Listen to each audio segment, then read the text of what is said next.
विश्वगुरु महामानव बुद्ध के चरणों में मेरा नमन है। विश्वनाथन ज्ञान के प्रतीक, अर्थभाग्य विधाता, भारतीय संविधान के रचयिता डॉक्टर भीमराव अंबेडकर जी के चरणों में सभी उपस्थित माताएं, बहनें, बच्चे, बुजुर्ग, नौजवान और साथियों, आप सबका सूबेदार मेजर सुखराम मंडोरा तहे दिल से अभिनंदन करता है। भीमराव अंबेडकर जी के जन्मदिन पर आपकी उपस्थिति ये जाहिर करती है कि वास्तव में आपने उनके दिए हुए 3 सूत्र शिक्षा, संगठन और संघर्ष को गले लगाया है। मैं देख रहा हूँ उसी का एक नतीजा ये यहाँ पर मौजूद है। जैसा कि मेरे से पहले वक्ताओं ने, बच्चियों ने बहुत शानदार तरीके से आप तक उनकी जीवनी के विषय में उन्होंने जो कुछ काम किया है हम समाज के लिए, उसके विषय में बताया है। अभी आपने इसी मंच से सुना कि 14 अप्रैल का दिन बहुत ही महान, आज जन्मदिन है बहुजन समाज के भगवान का। तो मेरी तरफ से मैं तो ये सोचता हूँ कि आज जन्मदिन बहुजन समाज के भगवान का नहीं है, आज जन्मदिन मानव मात्र के भगवान का जन्मदिन है, जिन्होंने मानव मात्र के लिए काम किया है। एक ऐसी जगह पर, एक ऐसे परिवार में पैदा होकर के और इतनी यातनाएं सह करके जिन्होंने इतनी उच्च शिक्षा ग्रहण की, मैं समझता हूँ कि उस समय में उनके जितना कोई भी शिक्षित विद्वान नहीं था। बात आई थी संविधान लिखने की, हमारे बड़े बड़े कांग्रेस के दिग्गज राजनेताओं ने जो है विदेशों तक पहुंचे, अपनी बात पहुंचाई कि भारत का संविधान लिखने के लिए कोई तैयार हो। जब बात गई अमेरिका में तो वहां पर संविधान लिखने के लिए किसी को खोजा गया, जिसको खोजा गया वो डॉक्टर भीमराव अंबेडकर के साथी थे। उन्होंने बताया कि आपका संविधान और मैं लिखूंगा, जिस देश में भीमराव अंबेडकर है वो तो विश्व का संविधान लिखने को तैयार है, वो तो विश्व का संविधान लिखने की क्षमता रखता है, तो उसका संविधान में, भारत का संविधान मैं क्या लिखूंगा। जाकर के भीमराव अंबेडकर से आप अपना संविधान लिखाइए। तो कहने का मतलब ये है कि उस समय के एक बहुत ही उच्च कोटि के विद्वान, उच्च कोटि के ज्ञानवान, जिनको नॉलेज ऑफ द सिंबल के नाम से भी जाना जाता है।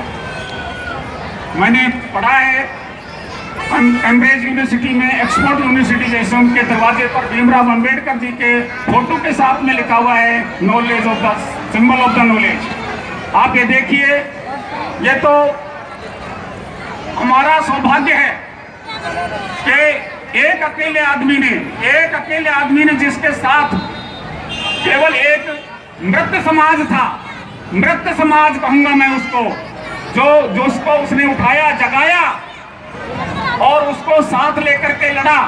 एक अकेला आदमी, जो कोई अधिकार नहीं था, कहीं चेयर पर बैठने का अधिकार नहीं था, कहीं पानी पीने का अधिकार नहीं था, कहीं खाना खाने का अधिकार नहीं था, कहीं पढ़ने का अधिकार नहीं था, कोई अधिकार नहीं था, और उस अकेले आदमी ने हमको यहाँ तक पहुँचा दिया। जो आज जो है हमारी बेटियां, बहनें जो है आज स्टेज में आकर के बेबाक से अपनी आवाज बुलंद कर रही हैं, वो किसका काम था?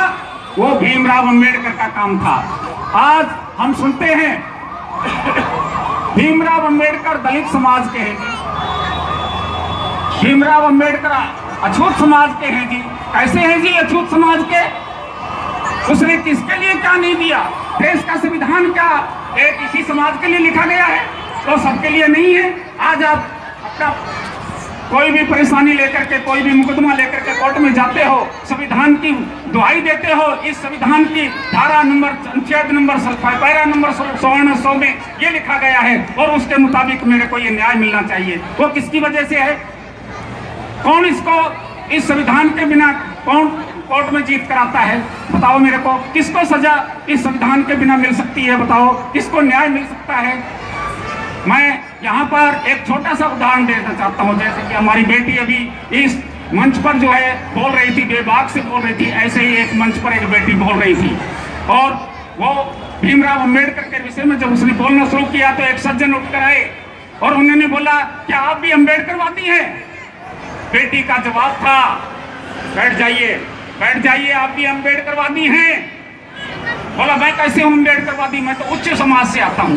बोला, हाँ उच्च समाज से होंगे कोई, लेकिन आप बैठ जाइए, मैं बताती हूँ कैसे होती है। उसने सवाल किया, आप क्या काम करते हो? बोला, मैं कुछ नहीं करता, कहीं काम मिल गया तो कर लेता हूँ, खेती बाड़ी करता हूँ।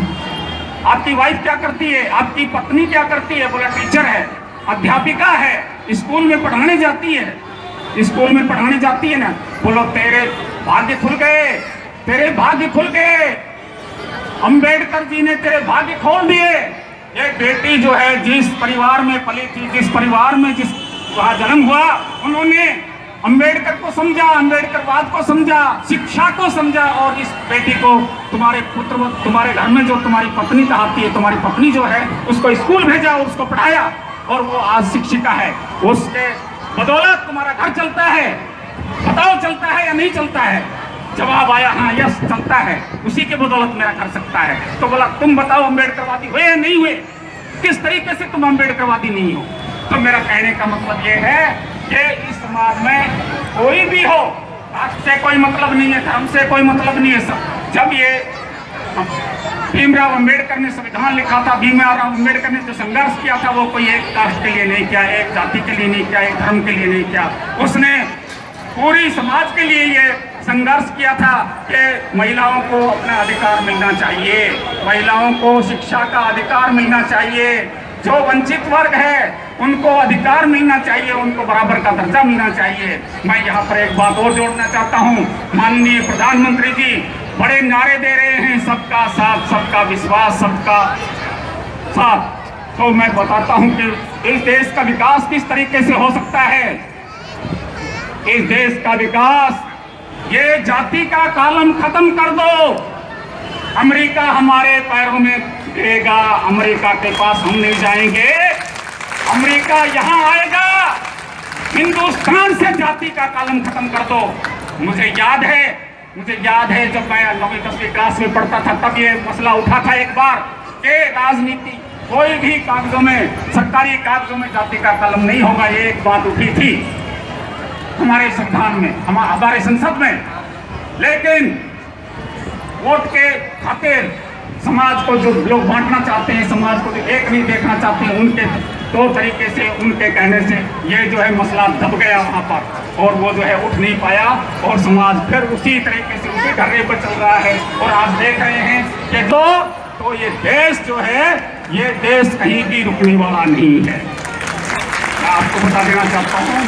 तो मेरे साथियों, मेरी माताएं, बहनों, मेरी बेटियों, ये अच्छी तरह से समझ लो, शिक्षा वो शेरनी का दूध है, जो पिएगा वो दहाड़ेगा। और कैसे दहाड़ेगा बताओ?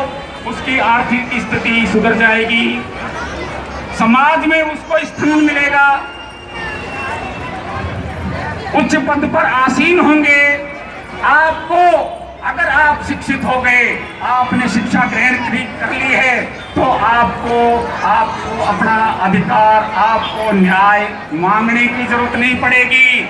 आप न्याय देने वाले होंगे, न्याय मांगने की जरूरत नहीं पड़ेगी। आपको कोर्ट और कचहरियों के चक्कर नहीं लगाने पड़ेंगे। आप उस कुर्सी पर बैठेंगे जहां आप न्याय करेंगे, न्याय करेंगे। यस, मेरे हाथ में ये पावर है आज और मैं न्याय की कुर्सी में बैठा हूँ, आज मैं न्याय करता हूँ। तो ये बात समझ लो, शिक्षा ही एक जो है ऐसा एक हथियार है हमारे पास। ये कलम में वो बड़ी ताकत है। भीमराव अंबेडकर के पास कोई गोला बारूद नहीं था, कोई तलवार नहीं थी, कोई हथियार नहीं था। एक कलम की ताकत से हमको क्या क्या दे गया। ये रंग बिरंगी देखो, ये देखो पोशाकें, ये देखो, ये उस जमाने में जाओ जो हमारे बुजुर्गों ने सहन किया है, जो तन के ऊपर कपड़ा पहनने का अधिकार उनको नहीं था, उस जमाने में जा करके देखो आज हम किस तरह से खुशहाल हैं। ये सब जो है भीमराव अम्बेडकर की देन है और की देन है। भीमराव अम्बेडकर बुद्ध को मानते थे, तो इसीलिए एक इतना शिक्षित इंसान जो है जिसने बुद्ध को माना, तो हम आज ये गर्व से कह सकते हैं कि बुद्ध भी हमारे जो है बौद्धिक धर्म जो है वो हमारे लिए बहुत ही पूजनीय है। हमको उसके भी जो है बताए हुए उन पर चलना चाहिए। बुद्ध महाराज एक बार पेड़ के नीचे जो है वो अपना तपस्या कर रहे थे, उनके ऊपर पेड़ लग चुका था। एक सुजाता नाम की लड़की ने व्रत रखा हुआ था और वो जो है अपनी खीर जो है, जो व्रत तोड़ने से पहले खीर जो है किसी को प्राणी को खिलानी पड़ती है, उसके लिए खीर लेकर गए वहाँ पर। लेकिन बुद्ध महाराज जो है वो अपने ध्यान में मगन था, उनकी बात नहीं सुनी। जैसे ही लड़की सुजाता वापिस चलने लगी, उन्होंने कहा था वीणा के तार इतने कसे भी न जाए जो टूट जाए और इतने ढीले भी न रखे जाए जो कि बज न सके। बात समझ में आ गई होगी। कहने का मतलब ये है कि हमको सबको साथ लेकर चलना है। जिस तरीके से भीमराव अम्बेडकर ने जो है हर परिस्थितियों को झेला, हर परिस्थितियों को सहन किया, सबको साथ लेकर के चले और उन्होंने जो है ये कामयाबी हासिल की। जो कि राजनेता हो चाहे कोई भी हो, इन्होंने किसी ने इनका साथ नहीं दिया, लेकिन ये देश के प्रथम जो है कानून मंत्री भी बने। और इसी वजह से आपको मालूम होगा वो अभी समय की पाबंदी है, समय कम है, इसलिए मैं खत्म करता हूँ। तो उन्होंने इस्तीफा देना पड़ा। अगर भीमराव अम्बेडकर हमारे बीच में होते, अगर और 10 साल तक भी होते, तो इस देश का नक्शा ही कोई और होता।